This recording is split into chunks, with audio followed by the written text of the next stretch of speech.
लेकिन लेकिन ऐसा क्या हो गया है, क्योंकि कहा जाता है कि जातियों में बटा हुआ समाज है और जाति है, हिंदुओं में बहुत जाति है। आपने तो एक बड़ी यात्रा भी निकाली जो बहुत सफल भी हुई, लेकिन हिंदुओं में जातियों में बटा हुआ समाज है, लेकिन महाकुंभ में यह जाति नहीं दिखने को मिल रही।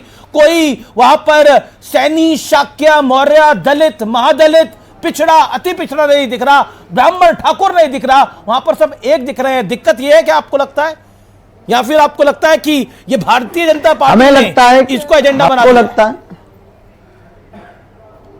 नहीं, हमको लगता है कि महाकुंभ ने भारत को प्रेजेंट किया और भारत ने सनातन को प्रेजेंट किया। वहां पर कास्टिज्म नहीं था, राष्ट्रिज्म था। राष्ट्रिज्म होने के कारण भारत में एक अनूठी परंपरा महाकुंभ से प्रारंभ हुई है कि देश एकता की तरफ बढ़ चढ़ा। क्या अंगड़ा और क्या पिछड़ा एक जगह डुबकी लगा रहे, क्या आचार्य और क्या शंकराचार्य एक जगह डुबकी लगा रहे थे, क्या अमीर और क्या गरीब एक जगह डुबकी लगा। प्रोटोकॉल अलग अलग हो सकते हैं, जाने के रास्ते में वीआईपी मूवमेंट हो सकते हैं, पर गंगा के लिए तो दोनों एक थे। ना अमीर उनके लिए था कोई, ना कोई गरीब था। सब हिंदू थे, सब हिंदुस्तानी थे, सब भारतीय थे और पूरे विश्व के लोग थे, सब मानव थे और मानव सभ्यता के साथ त्रिवेणी ने स्वीकार किया। तो बहुत अनूठा मैसेज पूरी दुनिया में गया।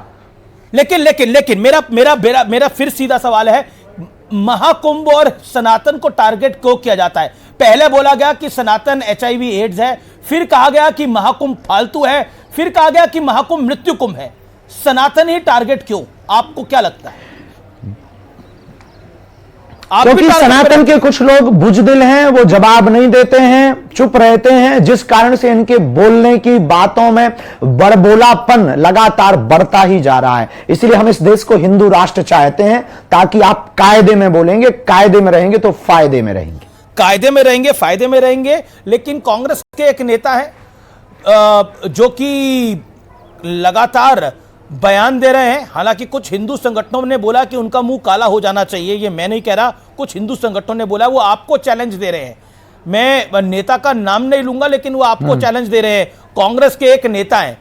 क्यों आपको लगता है कि आपको क्यों टारगेट किया जा रहा है? कोई नहीं, हम तो सबके हैं, हम किसी पार्टी के थोड़ी हैं। अब हमें टारगेट पता नहीं क्यों किया जा रहा है इस देश में।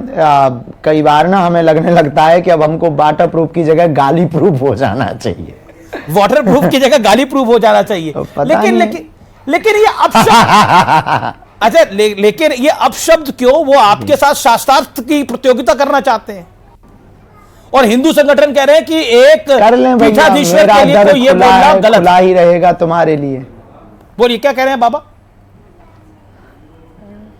हमने ये कहा कि अगर किसी को शास्त्र करना है, वो जो आपने शास्त्रार्थ करना है, हम तो शास्त्र जानते, जितना जानते उतना ही बोल देंगे। आप आ जाएं, उनको जरूर कह दें, हमारा तो दर खुला है और हम किसी राजनेताओं को जवाब नहीं देना चाहते हैं। जी, लेकिन चलिए मैं फिर धर्म की बात कर लेता हूं। ममता कुलकर्णी को लेकर एक विवाद हुआ, अखाड़े को लेकर आपने भी बोला कि यह सही नहीं है।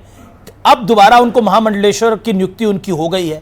क्या कहना चाहते हैं इस विवाद पर, ममता कुलकर्णी वाले मामले पर? एक बॉलीवुड की हीरोइन है, सबको सम्मान से काम करने का अधिकार है, लेकिन महामंडलेश्वर की पदवी सवालों में आ जाती है कई बार। थोड़ा सा तो लगता है कि पदवी प्रभाव से नहीं होनी चाहिए, साधु स्वभाव से होना चाहिए। फिर भगवान, हमारे देश में आचार्य हैं, शंकराचार्य हैं, वो जो निर्णय लेंगे वो उचित लेंगे, उनके निर्णयों पर हम किंतु परंतु नहीं कर सकते। जी बिल्कुल, आपकी बात सही है। लेकिन ये बॉलीवुड को लेकर आपका प्यार भी है, आपका दुलार भी है, लेकिन आपका गुस्सा भी है। अब मैंने देखा आपके कार्यक्रम के अंदर आपकी जो पदयात्रा चल रही थी, उसमें संजय दत्त जैसा सुपरस्टार सड़क पर बैठ गया था। तो बॉलीवुड पर आपको गुस्सा भी आता है, लेकिन बॉलीवुड आप वाले आपसे आशीर्वाद लेने भी आते हैं। मैंने बड़े बड़े स्टार्स को आपके पास आते हुए देखा आशीर्वाद लेने के लिए। नहीं, हमारे हर रास्ते में दोनों पक्ष हैं। हम सत्य को सत्य और असत्य को असत्य बोलते हैं। जो गलत है उसे वो हमारा भी क्यों ना कोई। हमें गाली इस देश में इसलिए मिलती है, हमारी कंट्रोवर्सी इसलिए होती है क्योंकि हम मुंह पर और बेबाक और जो रियल है वो बोल देते हैं। जी, लेकिन संजय दत्त आपके कार्यक्रम में क्या अभी भी कोई, ये प्रधानमंत्री वाला जो कार्यक्रम है, इसमें भी कुछ बॉलीवुड के सितारे आएंगे क्या? आमंत्रण तो दिया है, अब जो आ जाए, जिनका धाम के प्रति निष्ठा है, जो जुड़े हैं, वो आ सकते हैं, उसमें कोई किन किन को आपका आमंत्रण होगा? कौन जो हमसे जुड़े अस्वीकार करेगा? सबकी पर्ची को तो आपको खोलनी है। नहीं नहीं नहीं नहीं, बालाजी के प्रति सबकी निष्ठा है। तो अभी शायद उनकी व्यस्तता बहुत है संजू बाबा की, वो चूंकि हमारे धाम के परिवार के अंग ही हैं, तो बाद में वो आएंगे। और सब आ रहे हैं, वीरेंद्र सहवाग भी आ रहे हैं, और रोबिन उथप्पा आ रहे हैं, आरपी सिंह आ रहे हैं, द ग्रेट खली आ रहे हैं, जी जी, और बहुत लोग हैं जिनके हम नाम नहीं ले पाए हैं। नहीं, बिल्कुल बिल्कुल बिल्कुल बिल्कुल। एक सवाल, एक कंट्रोवर्सी, जब महाकुंभ में हादसा हुआ, दर्दनाक हादसा हुआ, आपने एक बयान दिया कि मोक्ष मिल गया है, उसको लेके कंट्रोवर्सी हो गई और कहा गया कि ये बयान बाबा बागेश्वर को नहीं देना चाहिए था। क्या कहना चाहते हैं आप? आपसे भी त्रुटि हुई थी तब?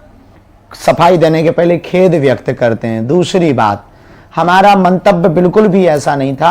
अब उस वक्त सिचुएशन ऐसी थी कि घटना हो चुकी थी, सामने ही पूरा भयावह स्थिति थी, मंजर विचित्र था, छोटे छोटे बच्चे रो रहे थे, हमारे अंदर भी फीलिंग है। हम, और वो पूरा कार्यक्रम श्रद्धांजलि समारोह था। अब ये तो हम कह नहीं सकते कि ठीक मर गए, क्या कहते, तो कुछ ना कुछ डांडस तो बनाना पड़ेगा ना परिवार को। पर हमारी बात को दूसरे भाव में ले लिया, भाव का अर्थ अनर्थ कर दिया है लोगों ने, भाव का अनर्थ कर दिया।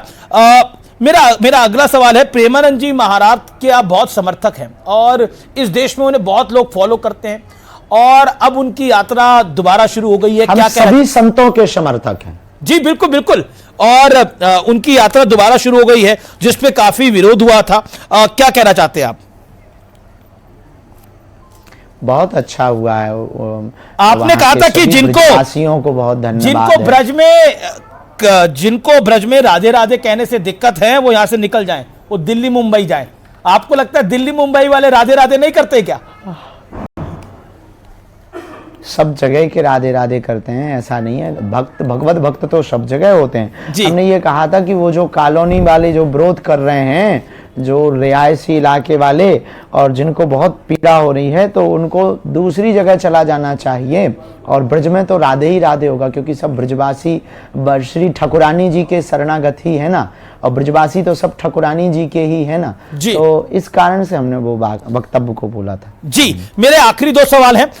लोकसभा चुनाव में भारतीय जनता पार्टी की मन मुताबिक सीटें नहीं आई थी, 240 आई थी, बीजेपी पीछे रह गई थी और ऐसा लग रहा था कि अब पीछे की तरफ जाएगी। लेकिन प्रधानमंत्री ने नारा दिया, एक है तो सेफ है। योगी आदित्यनाथ ने नारा दिया, बटोंगे तो कटोंगे, और बटोंगे तो कटोंगे पे आपने बोला इसमें गलत बात क्या है? क्या आपको लगता है कि इसी वजह से हरियाणा, महाराष्ट्र और दिल्ली में प्रचंड जीत हुई है? ये जो हिंदू डिवाइड नहीं हुआ, आप क्या कहना चाहते हैं इस विषय पर? आप भी कहते हैं हिंदू डिवाइड नहीं होना चाहिए, पर हम राजनीति के लिए नहीं कह सकते। क्या सबको अपना अपना अधिकार है वोट देने का, वो अपने हिसाब से वोट दें। तो भारत तो आज़ाद है, स्वतंत्र है, तो वो वोट डालने वाले भी स्वतंत्र हैं। पर जो देश के लिए काम करे, राष्ट्र के लिए काम करे, सनातन के लिए काम करे, उसी को जो है गरिमामय पद पर बैठना चाहिए। क्या जातिगत जनगणना होनी चाहिए? और आप बटोंगे तो कटोंगे के समर्थन में हैं? दो सवाल। जातिगत जनगणना के पक्ष में हम बिल्कुल भी नहीं है। अगर गणना ही करनी है तो अमीर और गरीबों की कर दो। आप कितने अमीर हैं और कितने गरीब हैं। पर राहुल गांधी तो और अखिलेश यादव, केजरीवाल सब कह रहे हैं होनी चाहिए जातिगत जनगणना। अब उनका अपना निजी मत है, सबको अपना मत बोलने का अधिकार है। जातिगत जनगणना से देश गृह युद्ध की तरफ चला जाएगा, और जातिगत जनगणना करके करोगे भी क्या? जनगणना इसलिए की जाती कि और कितने स्टेशन, पुलिस स्टेशन, हॉस्पिटल खोले जाएं, भर्ती निकाली जाए। पर अगर जातिगत जनगणना करेंगे तो देश गृह युद्ध की तरफ जाएगा।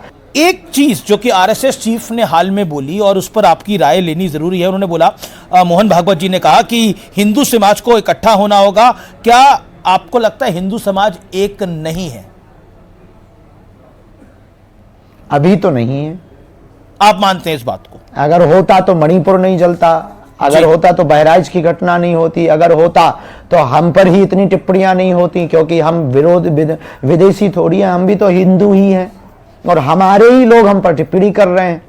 और हमारे संतों पर टिप्पणी कर रहे हैं, महापुरुषों पर टिप्पणी कर रहे हैं, महाकुंभ पर टिप्पणी कर रहे हैं, गंगा पर टिप्पणी कर रहे हैं, और राम पर टिप्पणी कर रहे हैं, मंदिरों पर टिप्पणी कर रहे हैं। इसलिए तो हमने 23 फरवरी को सोचा है कि सबके मुंह पर तमाचा लगेगा कि जब अस्पताल में मंदिर नहीं, मंदिर में अस्पताल होंगे, वहां कृपा भी मिलेगी और दवा भी मिलेगी, और बुंदेलखंड के इतिहास में यह लिखा जाएगा। और 26 फरवरी को दूसरा तमाचा लगेगा कि मंदिरों की दान पेटियों में आने वाले चढ़ावा से गरीबों की बेटियों का घर बसाया जाएगा।